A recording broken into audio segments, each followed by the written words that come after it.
Today we're going to do a review of rates and ratios. This was one of the very first things we learned about this year. So in your table of contents and at the top of your page, write rates and ratios review.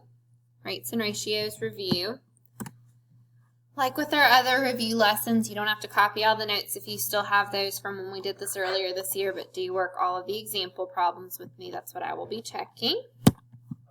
So first, let's review what are equivalent ratios. Equivalent ratios are ratios that represent the same relationship. They can either be scaled up or scaled down to equal the same thing. So 1 to 3, 2 to 6, 4 to 12, those are all equivalent ratios.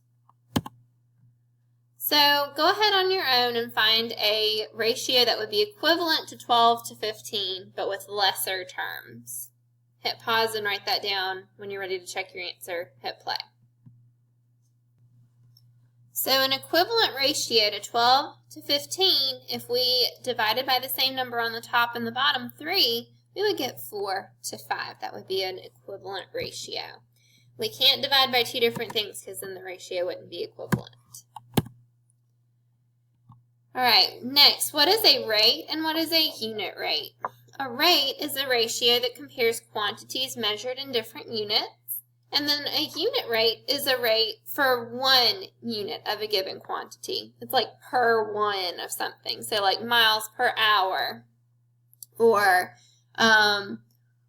something like that. So here we have an example. What is the rate if a car drives 120 miles on 4 tanks of gas? So we would write that rate as a fraction.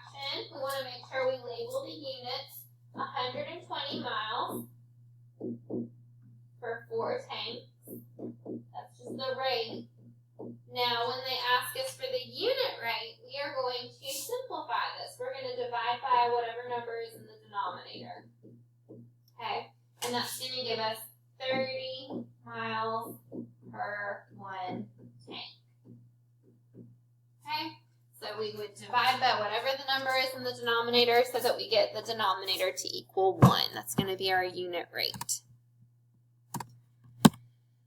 On your own, find what would be the number of times per year, that unit rate, that this lobster molts. If it molts 20 times in 5 years, how many times per 1 year does it molt? So if I have the unit rate of 20, or sorry, not the unit rate, just the rate, 20 times that the lobster molts in 5 years, then I would divide by this number in the denominator to get a denominator of 1 year. That's going to tell us how many times per year. Divided by 5, we get 4 times per year. Isn't that fun? Okay. I think we get the point of this. So if we were to do this, we would just divide 219 by 3. All right, next, so unit price is a type of unit rate. It's finding the cost per item, though. Okay, so instead of talking about per 1 something, we're talking about the cost per 1 item. So here, if we have $25 for 4 tickets, go ahead on your own, hit pause, and find what the unit cost would be per ticket. Hit pause, find the unit cost per ticket. So if we have $25 for 4 tickets, again, I divide by the number in the denominator to get that denominator of 1. It would be $6.25 per ticket.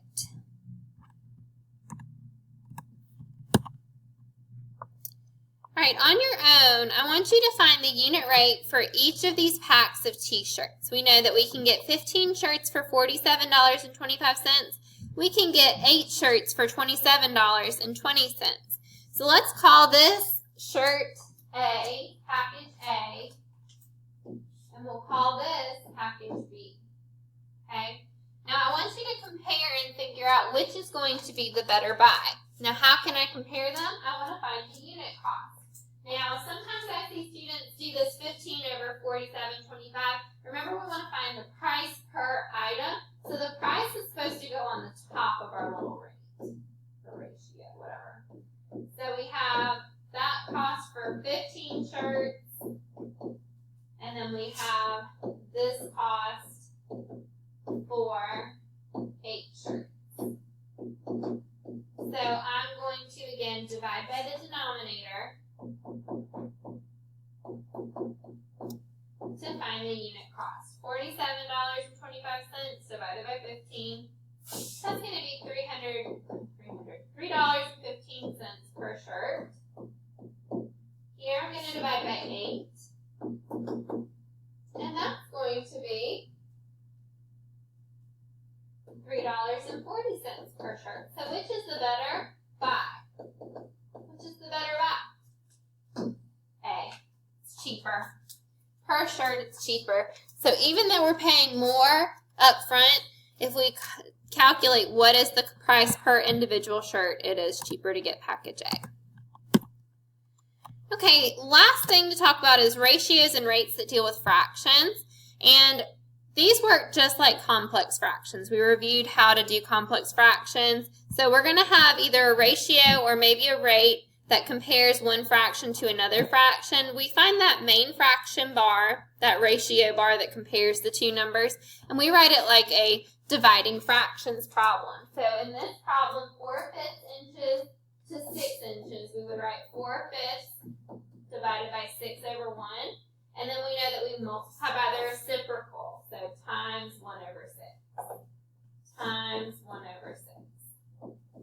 From there, I see that I can cross cancel my 4 and my 6. Make this a little easier. And then 2 times 1 is 2. And 5 times 3 is 15. I know it flips last, but so well.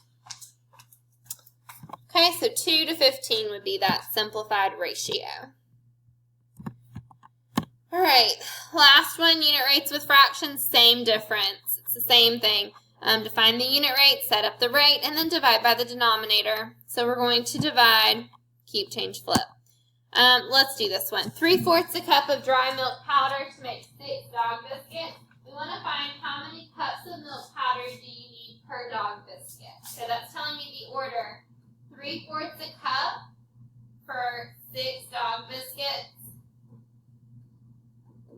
Let's say biscuits. Alright, and then 3/4 divided by 6.